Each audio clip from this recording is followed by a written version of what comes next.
Okay. Is it on? Oh, yeah, it's on.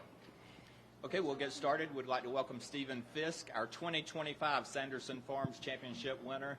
Stephen, there are ways to finish golf tournaments, and then there's the way that you did it today. If you can comment on those last 7 holes and a couple of those shots coming down on 17 and 18 that you'll remember for the rest of your life.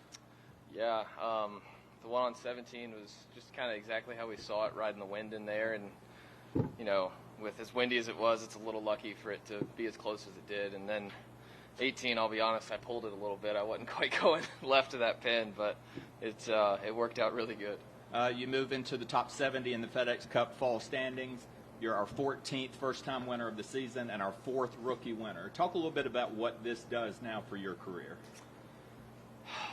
I mean, it's job security, and, you know, I think I mentioned in another interview earlier that we all think we're good enough to compete out here and to win, and to come out here today and play like I did, and now finally truly know that I'm good enough to be a PGA Tour winner is really cool. And talk a little bit about having Jay Green on your caddy. I know you guys are flying tonight to Raleigh for the Grayson Murray Classic. Just what does that mean, having Jay on the bag this week? It's been great.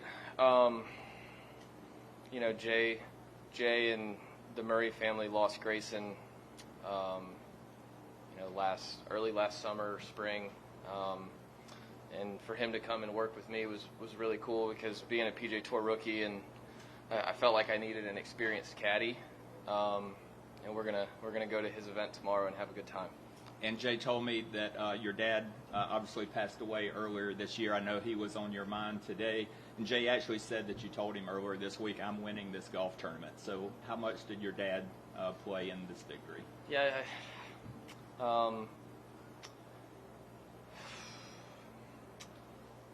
I think he nudged a couple putts in for me, for sure.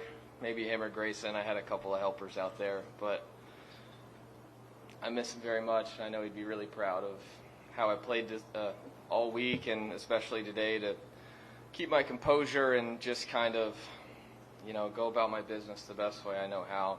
So I'd like to think that he knew this day would happen. Awesome. All right, we'll open it up to questions. We'll start with Doug. Congratulations, Stephen. I've got a few questions kind of all over the map. The first one would take you back to a 5-year-old where you started the game of golf at your parents' par 3 course. Put you in that position right now, and now think to you being a PGA Tour champion. You kind of answered John with his the initial question, but does that even make it more special? Is it too early to tell, given the beginning of the game that got you into the seat you're in right now? Yeah, you know, I was really lucky. My parents built a driving range, a 9-hole par 3 course 5 minutes from where I grew up, and I think it opened when I was 4 or 5 years old, and it's still there, Rum Creek Golf Course. I had a golf course as a playground my whole childhood, and, you know, all those greens were pushed up, and they were really small, and kind of truly, I think it made me into the iron player that I am today. But it's a special place, and it'll always be cool that it led to this. Last 2 questions. Just doing a little bit of background on you. Interdisciplinary studies. Sure.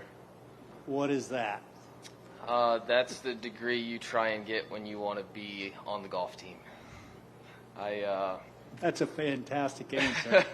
I can't sit here and lie. I had a wonderful time at Georgia Southern, 4 amazing years. Met some of my best friends, met my wife there, and wouldn't have wanted to go anywhere else. Have you talked to your wife yet? Is she here? She's right there. Oh, well, I guess you have then. Okay. Last question, just putting. Obviously, today was off the charts. What do you attribute the difference to today?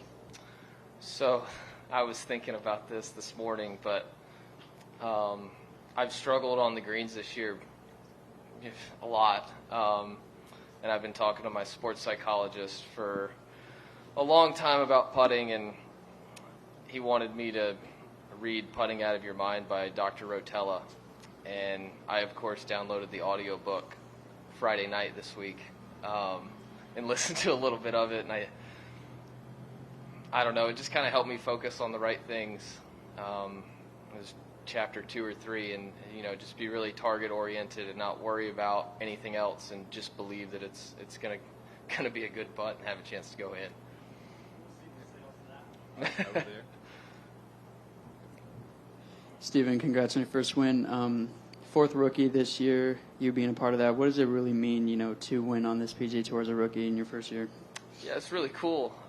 These fall events were a really cool opportunity for me to come out and try and get a win. Obviously, with the position I was in on the FedEx Cup points list, I had a lot of ground to make up, and at the end of the day, if you come out here and win a golf tournament, everything takes care of itself. So that's been my focus for the last month or two. And what was really the, motivating you to really get this first win, and also, with your dad and hunting for that first PGA win and job security, like you said, how much motivation did you have coming into this tournament? I had this one circled, honestly, knowing that we were coming to Bermuda grass. It's definitely what I'm most comfortable on, and we don't play a lot of it throughout the season, so I was really excited to come here this week and, see where I could stack up. And having the leaderboard at the top so close throughout, the whole weekend, especially today, what's kind of the mentality, going into the last few holes and everything, just trying to get over that edge and, come out on top? Yeah, I can tell you what I told my caddy walking off 18 tee box, and Garrick was playing so well today, and especially down the stretch. I told him we needed another birdie to try and close this thing out. I think I was fortunate to hit first into 18. I think that helped a lot. But yeah, it was kind of a sprint there at the end. Okay, let's go over here to the right. Mark. Stephen, when you won in Savannah on the Korn Ferry Tour, it was pretty tight coming down the stretch. You ended up making some birdies and winning in the playoff. What did you draw on from that experience today to help you get across the line? Yeah, today felt really similar. Like I just said, with the way Garrick was playing there coming down the stretch, he wasn't going away. And I definitely thought a lot about Savannah today. Similar experience, similar shots. Honestly, similar kind of vibe. Just trying to get it in the house and make as many birdies before we get there. Okay. Okay, let's go over here. Front row. Thanks so much. Congratulations. I'm David Edelstein, sports director for the CBS station here in Jackson. For you as a golfer, what is it like to play this course, and what stands out to you about it compared to other ones that you've played on over your career? This one was really nice, honestly. It's really important to hit fairways out there, because if you hit it in the rough, you can't get any spin on it, and it's hard to hold those greens with how windy it was. But it's funny, my caddy and I were chatting on the back nine today about how great of a course it would be to play every day and be a member at, because it's got some variety. It's got a bunch of par fives that you can kind of get to, and it's got some interesting holes. So it was a really good test. And also today, day's best 8 under par. What is your mindset when you're approaching a final day and, like you said, a sprint at the end, but it seems like from the beginning today, you were just climbing right back into it and staying at top? Yeah, based on the scores earlier this week, I didn't have a target score in mind today, but I knew it was going to require more birdies than anything else. So just trying to make as many as I possibly could, because I knew I'd need them at the end.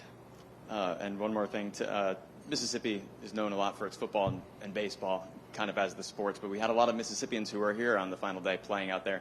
Something I asked them, and I'd love to ask you, is what advice do you have for younger athletes, golfers that are looking to maybe get in the game and are looking at you today as their role model? With kids, I think it's important to go out and have fun. Golf can be a bit of a chore sometimes, and when you're young, I think it's important to go out there and be with your friends and hit different shots and have chipping contests with your friends and stuff like that. It doesn't have to be that serious. Serious golf isn't going anywhere, so enjoy it while you still can, and just try and, like I said, just go out there and have a good time. All right, we'll go over to Rick.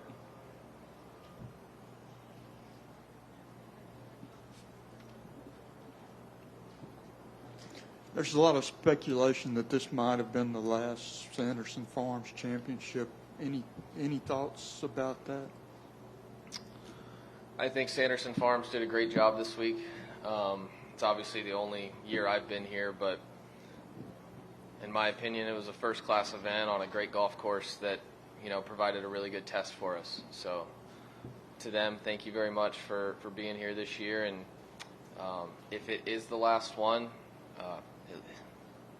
that stinks, but hopefully everybody had a good time today with how everything finished. All right. Well, we couldn't be happier to have you as our champion, Stephen. Congratulations. Thank you.